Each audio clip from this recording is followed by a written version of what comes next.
it's Megan, and today I'm showing you how I went to New York as a teenager for less than $1,000. $1 million.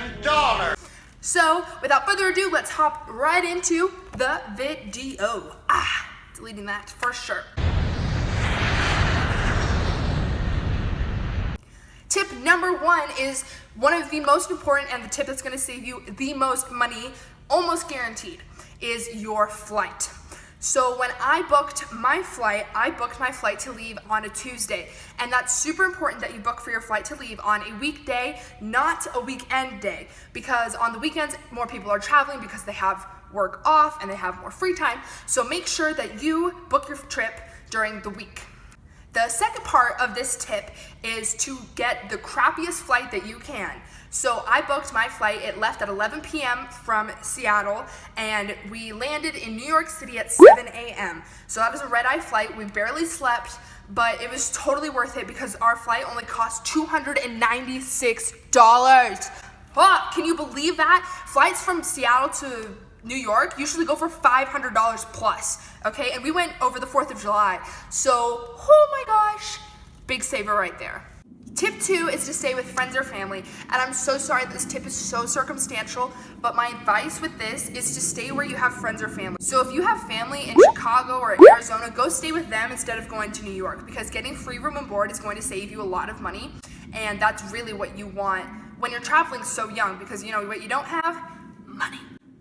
So I have an aunt who lives in New York, so I went and stayed with her, and she was fabulous and amazing, and we got to stay right in the village, and it was awesome. So definitely go where you have family, and that will save you so much money.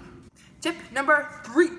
When you get to New York, you have to get places, and especially if you're landing in somewhere like JFK, that's a good 45 minutes out of the city. So you have to get to the city somehow. But how?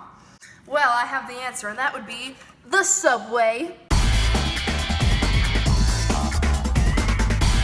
So this is a Metro card, and a Metro card is your ticket to the bus and to the subway in New York City. What you do is you get one when you land at the airport, and then you put about $50 on it, depending on how long you're staying. I was in New York for 9 days, so $50 was not enough. I think I probably ended up spending about $120, but let me tell you the deal with this. So you fill it up with however much money you need, and then everywhere you go, it's only going to cost you $2.50.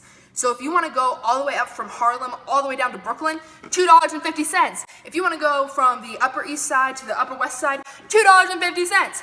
So definitely get a Metro card because they work on the subway and they work on the bus. Tip number 3 is to go do all the free activities. Anywhere you travel, there's going to be free things to do, but especially in New York City. So my first free thing to do is kind of a no-brainer. It's to go to Central Park. I don't know which side I'm going to put the video on, so yeah, Central Park. In Central Park, it's like going to a different place. It's not, when you're in there, it's not even like you've been in New York City. There's so many trees, and there's grass fields, and there's so much to do. You can people watch, you can go watch a street show, you can go row on the Central Park Lake, you can go to the Belvedere Castle. It's really very, very, very, very awesome. Next is Times Square. So Times Square is obviously a really big tourist trap, but it's definitely worth it to go to see the lights and the billboards and to people watch and to go into the shops. The shops are pretty freaking amazing. The M&M store has like 4 levels, okay? And it smells like chocolatey goodness in there.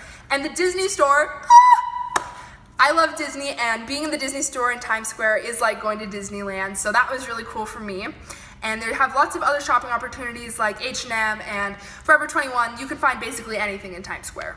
Next is the Brooklyn Bridge. So the Brooklyn Bridge is super awesome because it's about a 1-mile walk across from Manhattan to Brooklyn, and you don't even notice you're walking that long. You know, you're cooler because you're out in the water, you have lots of awesome photo opportunities, and you're really just taking in the New York City skyline. So definitely recommend the Brooklyn Bridge. Next is the Staten Island Ferry, which actually a lot of people don't know about. So the Staten Island Ferry goes from Manhattan Island to Staten Island and from Staten Island back to Manhattan. And it's absolutely free. I went in the nighttime, so we got to see the skyline all lit up and beautiful, and the Statue of Liberty, so that was super cool. But if you go during the day, I'm sure it's just as magnificent. Next is Washington Square Park. Washington Square Park has a beautiful fountain that you can go dance in, and it's a really good way to cool off, and it has this cool arch. I don't know, it's cool to take pictures with. Go check it out. And it's really close to this place called Dough, which is a cookie dough place. And basically, if you've ever been to an ice cream shop, Dough does cookie dough like people do ice cream. Basically, you ask for chocolate chip cookie dough or sugar cookie dough or whatever cookie dough you want. They serve it up for you, and then you can take it out and you eat it like it's ice cream. And finally, the 9/11 Memorial. I didn't really want to go to the 9/11 Memorial because I thought it would make me really upset, and it did, but it's a really important part of America's history, and it's super moving to see the names etched in around, see the foundation of the World Trade Center that was destroyed, and then the one World Trade Center still standing super high above your head. Is completely moving. So now you know my favorite free things to do in New York, but there are some things that are a little bit more pricey that you absolutely must do. So here are my top 3 must-dos of New York City. Number 1 is the Metropolitan Museum of Art, also now known as the Met. So the Met is a very big museum, and it has lots of famous artwork like stuff from Van Gogh and other people that I can't remember right now, but it's really cool.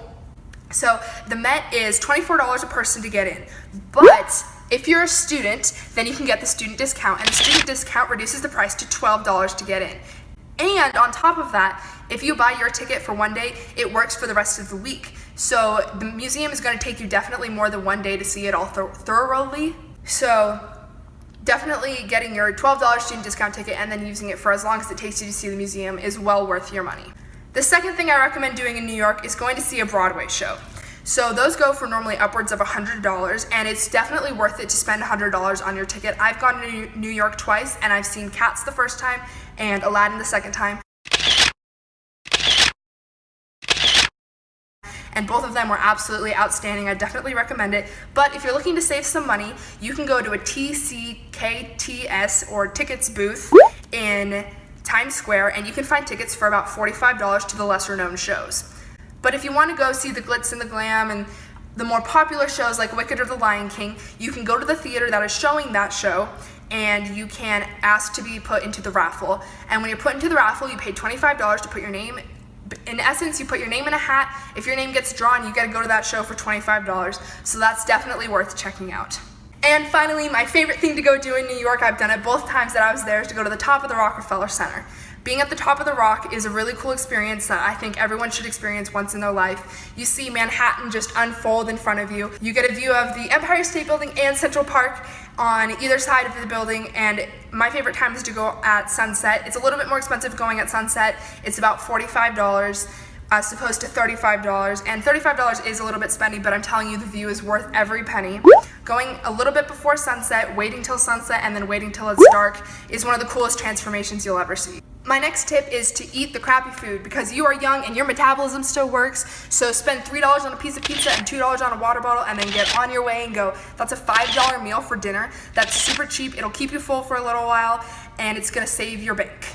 Going to food trucks is also a super money efficient way to do things. It's about $10 to get a really good falafel. Trust me, they're amazing.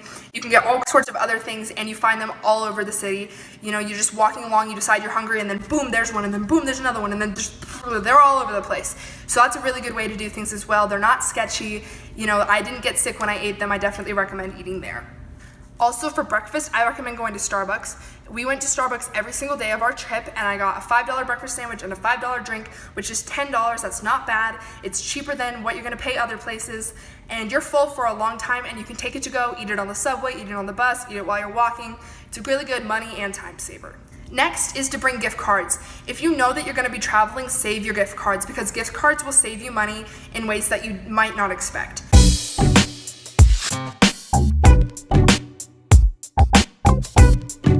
So like I said, we went to Starbucks every day, and I had $50 worth of Starbucks gift cards. So that's $50 that didn't come out of my bank account. So that really helped us save money, and we spent money on gift cards when we wanted to go shopping. So that was super great too. And it makes your trip a little bit more comfortable for you if you have that extra gift card money. And this is my last tip and my absolute favorite, and that is to bring a friend. So I brought my friend Haley, and we had a really great time. Having Haley around made me feel safer when we got into a little bit of more sketchy situations. You know, walking around the city at night, it made me feel good to have her knowing that we were together, so if anything happened, we could figure it out. Also, having her around meant we split the cost of more expensive activities. So we decided to take a rowboat out on Central Park Lake, and that cost $20. And so instead of me having to pay $20 by myself, I had to pay $10 and she had to pay $10, and you can see how that will save you a lot of money in the long run. Next, She was a built-in photographer for me, so I have some really awesome photos to help me remember the trip, and that was thanks to her, and I didn't have to ask any strangers, so that was super helpful. And finally, we have a lot of amazing memories from our trip, and it's really one of a kind. I've never traveled with just me and a friend before, and it was definitely an experience that I recommend. It's a really great bonding time, and it helps you grow as a person and as friends. So I hope you enjoyed this video. As always, if you liked it, give it a thumbs up, comment down below, and you can always subscribe. I'll be back on Thursday with another video. Bye!